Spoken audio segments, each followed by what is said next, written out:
I stand today to discuss what has been discussed by the previous two senators, the urgent need for a clean bill to fund our Department of Homeland Security. I wasn't part of this body during the 9/11 attacks. I was living in Newark, New Jersey, and watched, as many in my city did, with a view clearly to the World Trade Center, and saw that attack. What moved me afterwards was the incredible unity of our country. There was no partisan politics. People pulled together. First responders from New Jersey, all over New York, and all over the country came together. And what we did after that as a nation is began to prepare to make sure that we could prevent those attacks and have better systems in place should emergencies, crises, disasters, or attacks happen again.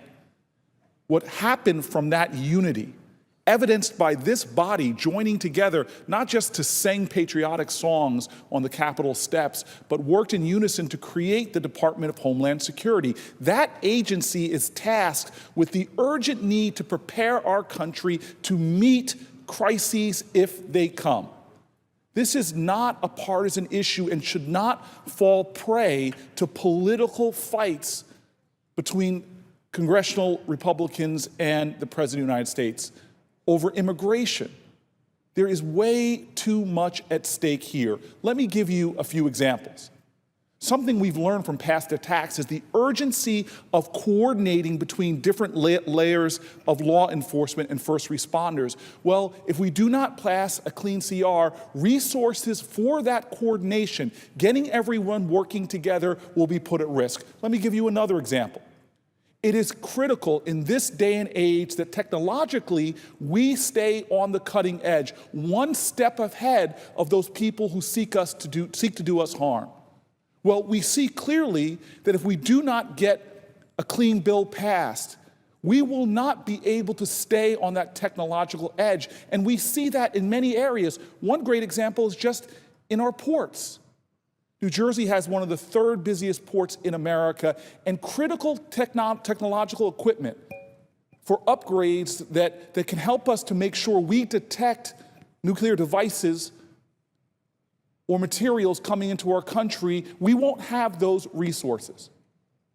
We see the headlines from just the past few months about cyber attack after cyber attack, a critical agency that must be funded appropriately to protect our businesses and our infrastructure and our first responding capabilities against cyber attacks is coordinated and led from the DHS. To not fund this agency adequately to prepare for those attacks is unacceptable. We are Americans, and this idea of unifying together, that is our strength. We stand united against attacks, and if we do it right, as we've learned, not just throughout our country's history, but in every aspect of our society. My high school coach used to tell me the 5 Ps: proper preparation prevents poor performance.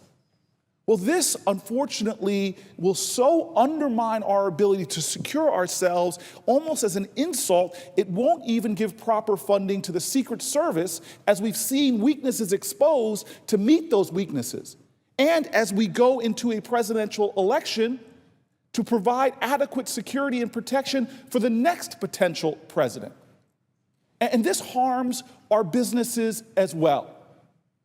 The E-Verify system, which we need to make sure that people who are being hired by our companies do not have things in their background that would undermine our security, those systems as well. This is an example where petty politics and recklessness is above people, policy, and reason. We as a nation who have stood in unity after the most horrifying attack, who've seen in a world where Ebola, and seen in a world where cyber attacks, seen a world where vicious weather events like Sandy, seen in a world where people seek to do us harm, should do nothing to weaken our ability to respond, to prepare, to make ourselves more resilient for any such occurrences. The urgency is upon us. We cannot be a reactive nation, unified after the fact. We must be a proactive nation, working together above politics to do what is right for the strength and the security of our country. Mr. President, I call for a clean bill in the critically most important part of our government, to provide for the common defense. This is a time that should bring us together, not have us fall prey to every bit of Washington that people have grown tired and sick of.